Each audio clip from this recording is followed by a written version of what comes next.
No niin, otetaan tommonen 2 kämperin free race purje ja katsotaan vähän miten semmonen rigataan.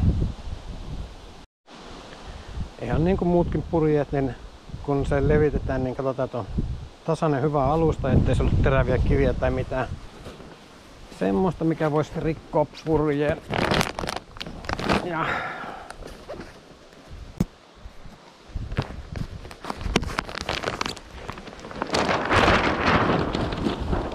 heitetään purja auki. Sitten purjestahan löytyy noin mitat. Luffi, eli maston taskun mitta, mitä se vaatii, 458, puomi 20 ja masto 430. Eli kun luffi on 458, masto 430, niin tarvitaan 28 senttiä jatketta.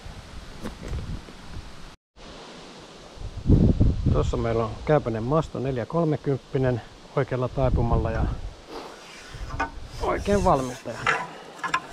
Sitten taas hiilipöly pois tuolta.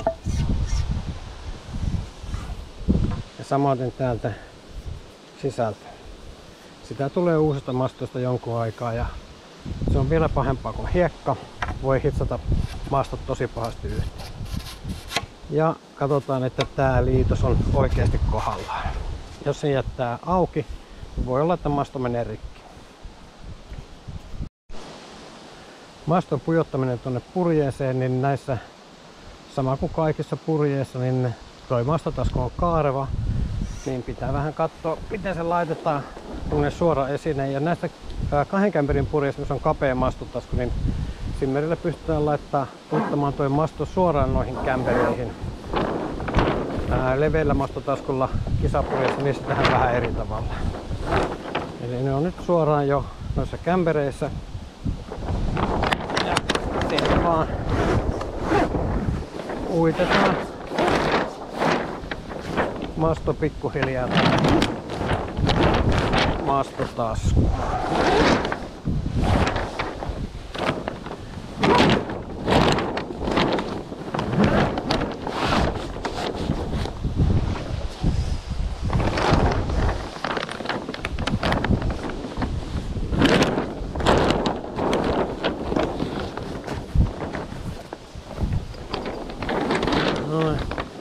Tässä vaiheessa on hyvä varmistaa se, että masto on oikeasti tällä topissa ihan ylhäällä.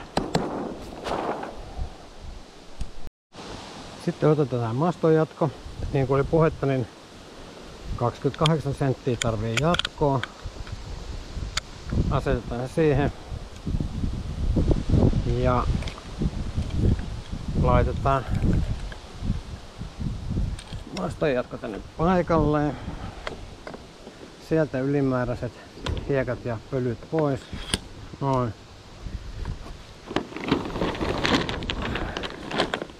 Ja tää narusa on hyvä olla tarpeeksi pitkä. Ja niin kuin noissa muissakin, niin sama systeemi alhaalta keskeltä tänne ylös. Ylhäältä tänne eteen eturissalle.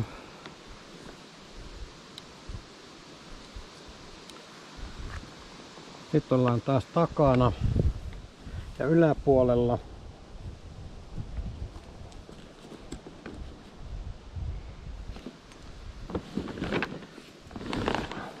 Noin. Ollaan nyt takana ja alapuolella.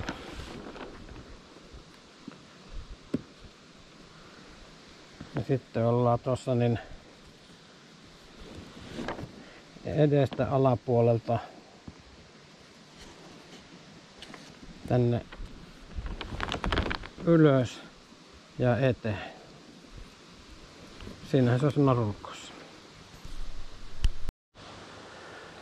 Sitten otetaan vetokapula. Se ei voi olla ihan pomminpalainen tai mitään, mutta itse on käyttänyt näitä maston jatkeita, kun niitä nyt on aina mukana.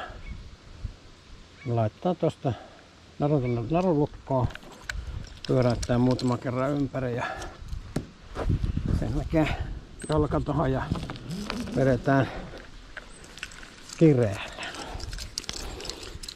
Ja noin. Noin. Sitten otetaan puomi. Ja tähän tarvitsisi 210 senttiä pitkän puomin. Katsotaan täältä 210. Laitetaan puomi kiinni.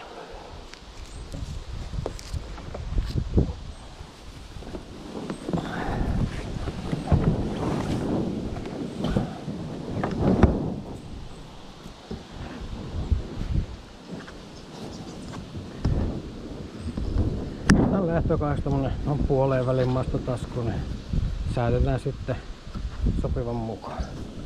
Ja tää voi silleen napakasti, ei tarvitse olla älyttömän kireellä, ei tarvitse murskata mastoa, mutta sen verran napakasti, ettei se lähde liikkuu siinä.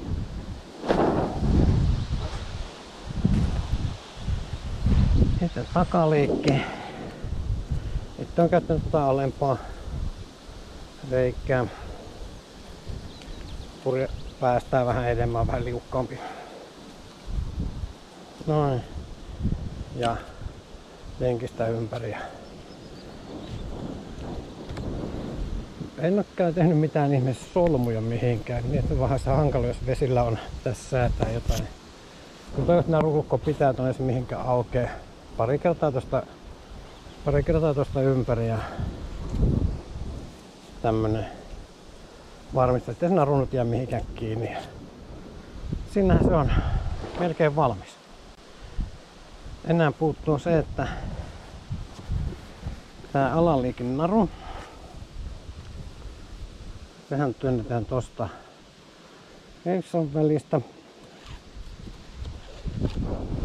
Ja laitetaan tuonne taskuun, mikä on sitä varten tehty.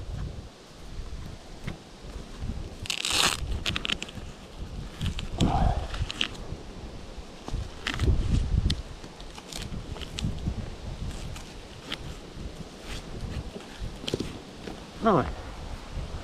Nyt on purje sinne ja lähdetään vesille. Niin, ja sitten jos on isompia purjeita ja tosi heikko tuuli, tai ei ole vesilähtö hanskassa, niin tää nostoköysi, niin sehän otetaan kans mukaan ja laitetaan tosta purjet alakolmasta reiästä ja tonne ympärille. Ja nyt on valmiit mihin vaan.